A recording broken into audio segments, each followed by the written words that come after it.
Madame la Ministre, Madame le maire, cher Emmanuel, cher Bruno, Mesdames, Messieurs, c'est un plaisir et un honneur d'être aujourd'hui parmi vous et de pouvoir, pour la 3e année consécutive, représenter ici les personnes malades et les familles que France Alzheimer accompagne partout en France depuis 28 ans. Cette année, le terme de cette université d'été Alzheimer, vouloir anticiper, diagnostiquer, mobiliser, évoque en quelque sorte toute l'histoire de la maladie d'Alzheimer en France.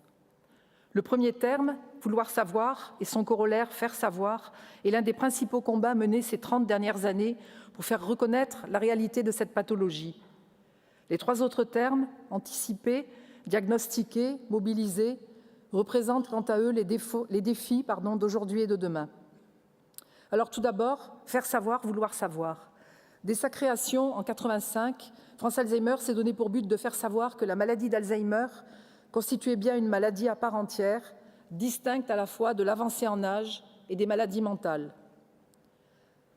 C'est donné également pour but de faire savoir également la détresse des familles face à la méconnaissance de la maladie au sein de la société, ainsi que l'isolement extrême dont elles souffrent en l'absence d'autres structures d'hébergement et de dispositifs de soutien.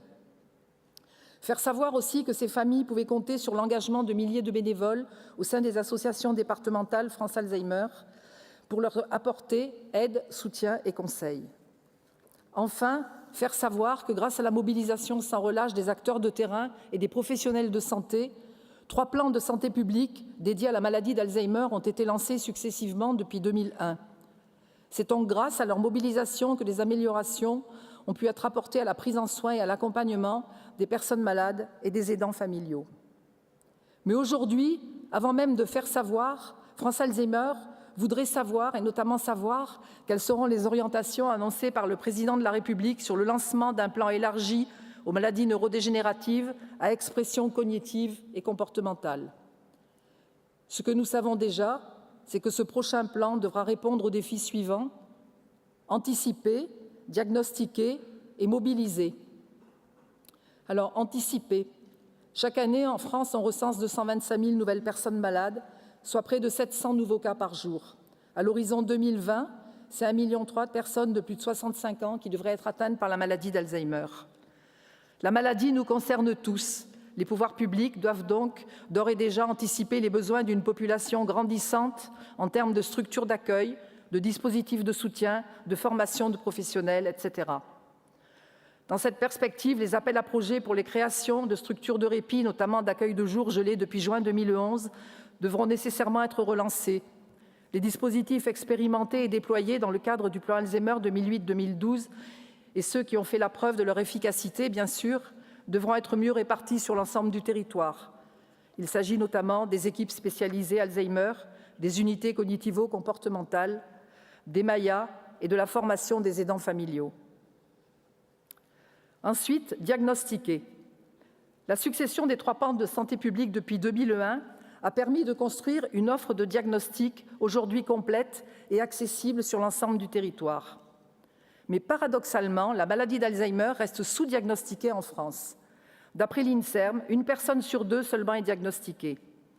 C'est la raison pour laquelle France Alzheimer souhaite demander au pouvoir public de lancer sans plus attendre une grande campagne nationale d'information et de sensibilisation sur l'importance de réaliser le diagnostic dès les premiers signes de la maladie. Une campagne qui permettrait d'informer le grand public sur l'existence de structures, de dispositifs de diagnostic, d'accueil, d'orientation, d'aide et d'accompagnement. Enfin, mobiliser. Dans la perspective d'un plan élargi aux maladies neurodégénératives à expression cognitive et comportementale, les populations concernées vont être plus nombreuses et plus hétérogènes. Il faudra donc mobiliser davantage de compétences pluridisciplinaires pour que les spécificités de chaque pathologie soient préservées dans l'accompagnement et la prise en soin des personnes malades et de leurs familles. France Alzheimer et la Fondation Médéric Alzheimer se sont inquiétés d'un risque de dilution de la maladie d'Alzheimer et ont donc déterminé dans un rapport ce que pourrait être un périmètre cohérent de maladies neurodégénératives ayant en commun des caractéristiques médicales, sociales, environnementales, proches de celles de la maladie d'Alzheimer. Même si nous ne savons à ce jour la liste précise des maladies neurodégénératives qui seront intégrées dans ce nouveau plan, notre message semble en partie avoir été entendu. En effet, depuis la remise du rapport d'évaluation du plan Alzheimer par le professeur Ancry, Le ministère des Affaires sociales et de la Santé parle désormais d'un plan élargi aux maladies neurodégénératives à expression cognitive et comportementale. Dans la perspective de cette extension, il faudra nécessairement mobiliser un financement nécessaire pour créer des structures de répit et des dispositifs de soutien supplémentaires, mais surtout rendre ces structures et ces dispositifs financièrement accessibles aux familles. Faut-il en effet rappeler que le reste à charge moyen du couple aidant-aidé est de 1 000 € par mois ? Les chiffres parlent d'eux-mêmes lorsqu'on compare ce montant à celui de la retraite moyenne des Français, 1 100 € par mois, celle des femmes étant de 900 € par mois. C'est pourquoi France Alzheimer interpelle les pouvoirs publics sur l'urgence d'une réforme sur le financement de la perte d'autonomie, une réforme annoncée depuis près de 10 ans maintenant, mais qui n'a à ce jour jamais été lancée. En conclusion, France Alzheimer souhaite que l'ouverture du plan à d'autres maladies neurodégénératives n'entraîne ni la dilution ni le démantèlement d'un programme ambitieux et innovant, mais au contraire, être accompagné de moyens suffisants et adaptés pour répondre à ce véritable enjeu de santé publique. Merci pour votre attention et très bonne université d'été.